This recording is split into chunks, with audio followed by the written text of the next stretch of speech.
turabashimiye cyane abadahwema kudukurikira ku channel yacu. Ahangaha wageze rwose naho ntugende rwose utaduteze amatwi, kandi ikindi ukande subscribe. Urabona yuko ino channel nibwo igitangira. Niba rero nta shyari ufite, nta shyari pe, umutima wawe wera, dushaka ko untiza amatwi yawe, ubundi ibindi Imana ibiduhane mu mugisha kabisa. Muri entertainment urabizi hari abantu baje biharaza kujya bagaya na kose bikorera abahanzi nyarwanda se cyangwa abantu bari muri entertainment y'u Rwanda. Aka kanya ino channel ije mu buryo tujye dushimira abantu abahanzi, abantu abakomediye, abakinyi ba filime, abantu mu buzima busanzwe bakoze ibintu bya danje. Tuze tubashimire. Icyo ngicyo nicyo channel yacu igamije.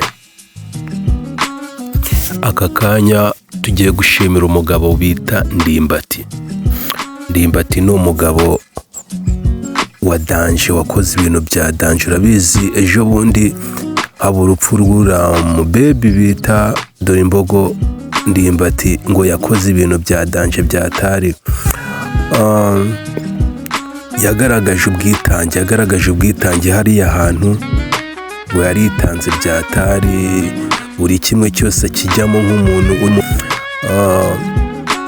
hariya yagaragaje ubudasa, dore ko Ndimbati buriya ngo yanabaye umusoja boy kera, ari mu bantu bafashe igihugu, ari mu basoja boy bari imbere mu rugamba rwo kubohora igihugu. Buriya ni umuntu ubudasa, buriya ni umuntu ubukura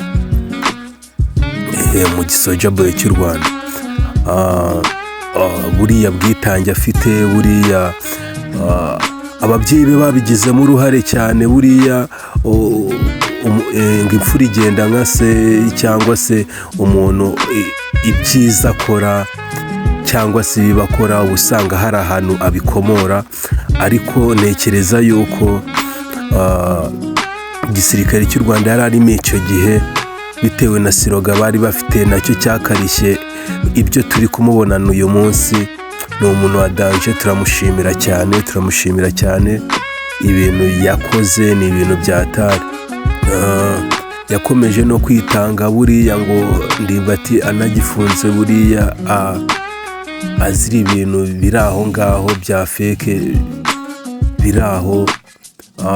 Ni umuntu wabashije gucarenjinga abantu, imfungwa abantu bari bafungiye muri gereza yararimo, abo yigishije gukina amakinamico iki. Ubona yuko nyine abantu bizeye no kuba bari kumubona aho ngaho, kandi bari bashimishwe no kuba bari kumubona aho ngaho, ngo yakira mu rugwiro. Niyo mpamvu buriya ngo ugira neza nyine neza ukayisanga imbere. Ndimbati turagushimira cyane. Ndabizi neza yuko buriya tuzagenda tunakumva ibindi bya danje wagiye ukora. Filime ureba turazikunda cyane, turazireba. Uri umuntu ushimisha abanyarwanda kandi ukomereza aho ngaho. Aka kanya kara ko kugushimira ibyo wakoze ejo bundi nibyo biri gutuma tuvuga aka kanya.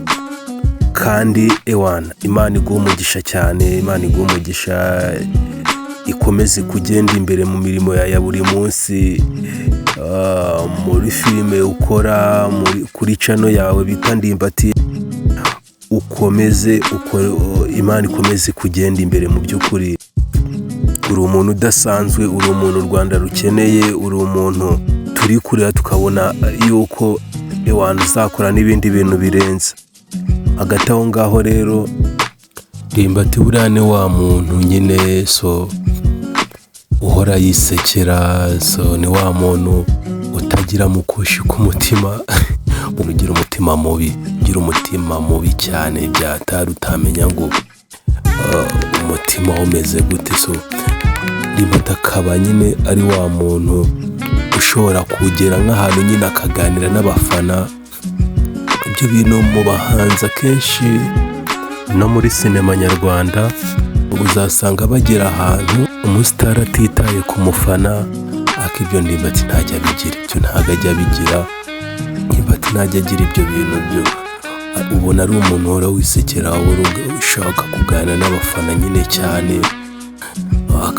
ukabona nyine yuko ari umuntu ufite ubwuzu bw'abakunzi be, ugasanga nyine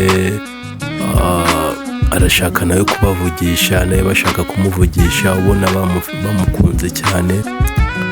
Nanone kandi uzasanga nyine uriya muvandimwe Ndimbati ari umuntu w'umugabo w'igikwerere, ubona ari umuntu muri we koko huzuyemo ikintu cy'urukundo, huzuyemo ubugwaneza, ubugiraneza, ibintu nk'ibyo by'umutima utari mubi habe na gatoya. Nyaboneka rero niba nawe nta mutima mubi, niba nta mukushi ku mutima, niba nta shyari, waduha like, waduha comment, waduha subscribe. Urabona yuko channel yacu nibwo igitangira, so ubu turi gushimira rwose Ndimbati, turamushimiye cyane. Mana umuhe umugisha bikomeye, umugirire neza, akomeze atera imbere mu byo akora, sinema nyarwanda, mu bindi akora ku ruhande, akomeza atera imbere. Imana ikomeze umwagure byadanje kabisa iwana, kandi abantu bose bamere nkawe. Duhe subscribe, uduhe comment, ubundi wikomereze muvandimwe. Imana iguhe umugisha. Ciao ciao.